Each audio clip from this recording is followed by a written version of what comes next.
మేడారంలో కేబినెట్ భేటీ కొనసాగుతోంది. జిల్లాల పునర్విభజన, యాసంగి రైతు భరోసా అంశాలపై మంత్రివర్గం చర్చిస్తున్నట్టుగా తెలుస్తోంది.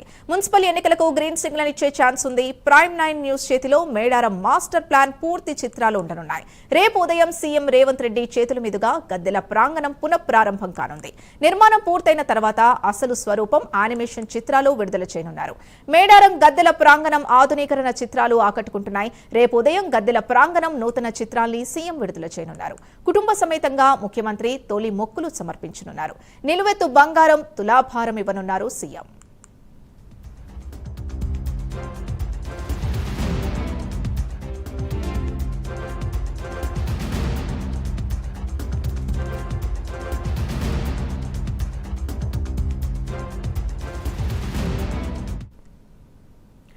మేడారంలో జరుగుతున్న మంత్రివర్గ భేటీకి సంబంధించి పూర్తి డీటెయిల్స్ మా కరెస్పాండెంట్ తిరుపతి అందిస్తారు. తిరుపతి, మేడారం హరిత రాష్ట్ర మంత్రివర్గ సమావేశం కొనసాగుతుంది. 6:30 ఈ కేబినెట్ భేటీ ప్రారంభమైనటువంటి పరిస్థితి. గంటన్నరకు పైగా ఈ మీటింగ్ అయితే కొనసాగుతుంది. కేబినెట్ మీటింగ్ లో అనేక అంశాలు చర్చ కొనసాగుతున్నట్టుగా తెలుస్తుంది. ప్రధానంగా మున్సిపల్ ఎన్నికలకు సంబంధించినటువంటి అంశం కావచ్చు, ఇటు మన ఈ జూబ్లీ మిగతా జిల్లాల పునర్విభజనకు సంబంధించిన అంశాలు కావచ్చు, మిగతా గోదావరి పుష్కరాలకు సంబంధించినటువంటి అంశాలపైనే పెద్ద ఎత్తున చర్చ కొనసాగుతున్నట్టుగా తెలుస్తా ఉంది. ఈ మున్సిపల్ ఎన్నికలకు దాదాపుగా గ్రీన్ సిగ్నల్ ఇచ్చి కేబినెట్ నిర్ణయం తీసుకోబోతున్నట్టుగా ఈ అధికార వర్గాల నుంచి సమాచారం అందుంది. ఎల్లుండి నోటిఫికేషన్ ఇచ్చి ఫిబ్రవరి 1st వీక్ లో మున్సిపల్ ఎన్నికలకు వెళ్లేందుకు ప్రభుత్వం సిద్ధంగా ఉన్నట్టుగా కేబినెట్ లో కీలక నిర్ణయం తీసుకున్నట్టు తెలుస్తుంది. ప్రధానంగా జిల్లాల పునర్విభజన అంశం కావచ్చు, యాసంగి రైతు భరోసా, మున్సిపల్ ఎన్నికలపైనే కేబినెట్ భేటీ అయితే కొనసాగుతుంది. కేబినెట్ భేటీలో శ్రీధర్ బాబు మినహా మిగతా మంత్రులంతా పాల్గొన్నారు. మేడారం క్షేత్రంలో చారిత్రాత్మక సమావేశం కొనసాగుతున్న నేపథ్యంలోనే తెలంగాణ రాష్ట్ర ప్రజలు చాలా ఆసక్తికరంగా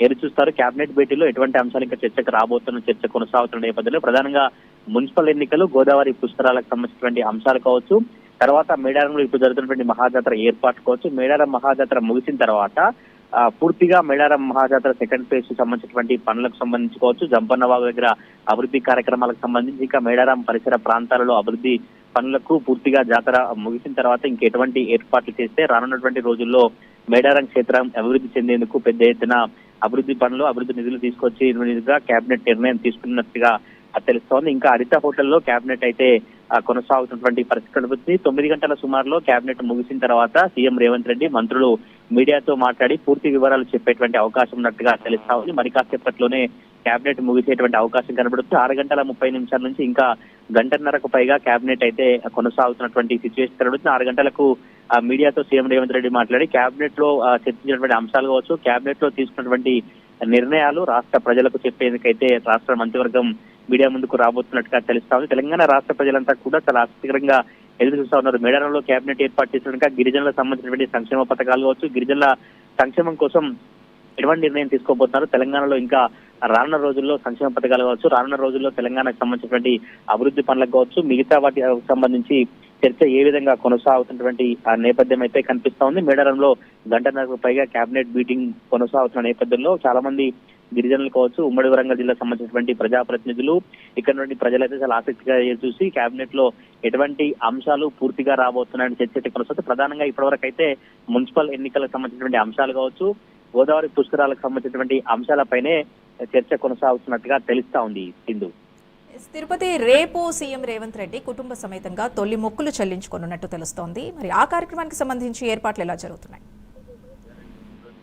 ఈ కేబినెట్ మీటింగ్ ముగిసిన తర్వాత ఇక్కడ నుంచి నేరుగా మేడారం సంబంధించిన క్యూ లైన్ లో అక్కడ దగ్గర ఆదివాసీ కళా ప్రాంగణం దగ్గర ఆదివాసీ సాంస్కృతిక కార్యక్రమాలను ఏర్పాటు చేశారు. ఆ కార్యక్రమాలను సీఎం రేవంత్ రెడ్డితో పాటు మంత్రులంతా తిలకించి అక్కడి నుంచి నేరుగా మళ్ళీ హరిత హోటల్ కి వచ్చిన తర్వాత రాత్రి హరిత హోటల్లోనే సీఎం రేవంత్ రెడ్డి మంత్రులు బస్ చేస్తారు.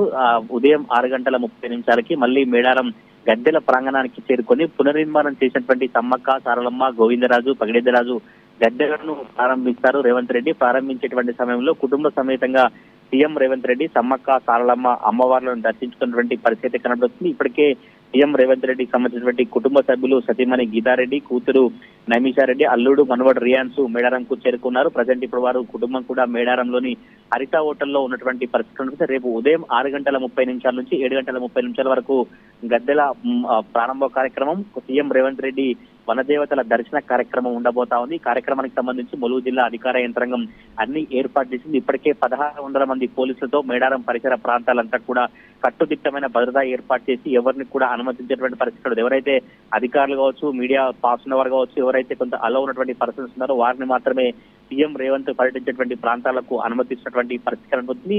మేడారం ఉన్నటువంటి పరిసర ప్రాంతాలు హరిత హోటల్ కావచ్చు, వై జంక్షన్ ఏరియా కావచ్చు, గద్దెల ప్రాంగణం కావచ్చు, పోలీస్ కమాండ్ కంట్రోల్ దగ్గర పోలీసులు భారీ బందోబస్తు ఏర్పాటు చేసి సీఎం టూర్ కు ఎటువంటి అవాంఛనీయ ఘటనలు జరగకుండా పెద్ద ఎత్తున ఏర్పాట్లు చేసినటువంటి పరిస్థితి. ఈ రోజు రేపు సీఎం మేడారంలో పర్యటించిన నేపథ్యంలో ట్రాఫిక్ ఆంక్షలు కూడా అమలు చేస్తా ఉన్నారు. పస్తరా నుంచి నార్లపూర్ మీదుగా మాత్రమే భక్తులు రావాలి, తాడవాయి మీదుగా ఎవరు రాకూడదు, వన్ వే ద్వారానే భక్తులు సజావుగా మళ్ళీ క్షేమంగా తిరిగి ఇంటికి వెళ్లాలంటూ కూడా పోలీసులు అయితే ఇప్పటికే సూచనలు జారీ చేసినటువంటి పరిస్థితి. ఈ రోజు రేపు మేడారంలో రేవంత్ రెడ్డి పర్యటించడం కొనసాగుతున్న ఆ నేపథ్యంలోనే రాజకీయ వర్గాల్లో కావచ్చు, అధికార వర్గాల్లో ఏర్పాటు చేసి రాజకీయ వర్గాల్లో ఆసక్తికర చర్చలు అయితే కొనసాగుతున్నాయి. చాలా చారిత్రాత్మక సమావేశం, కేబినెట్ మీటింగ్ మేడారంలో ఎందుకు ఎంచుకున్నారనేది మరికొద్ది సేపట్లోనే సీఎం రేవంత్ రెడ్డి మీడియాతో మాట్లాడి పూర్తి అంశాలను చెప్పేటువంటి అవకాశం అయితే కనబడుతుంది. తెలంగాణలో ఎప్పుడు లేని విధంగా హైదరాబాద్ లో మాత్రమే కేబినెట్ మీటింగ్ ఉండేది, కానీ ఈసారి కొత్తగా హరిత హోటల్లో కేబినెట్ మీటింగ్ ఏర్పడడం గల కారణాలు ఏంటి, ఎటువంటి నిర్ణయాలు తీసుకోబోతున్నప్పుడు తెలంగాణ రాష్ట్ర ప్రజలే చాలా ఆసక్తిగా ఎదురు చూస్తారు. మరి కాసేపట్లోనే మీడియా ముందుకు రేవంత్ రెడ్డి రాబోతా ఉన్నారు. Sindhu. Right, thank you Tirupati.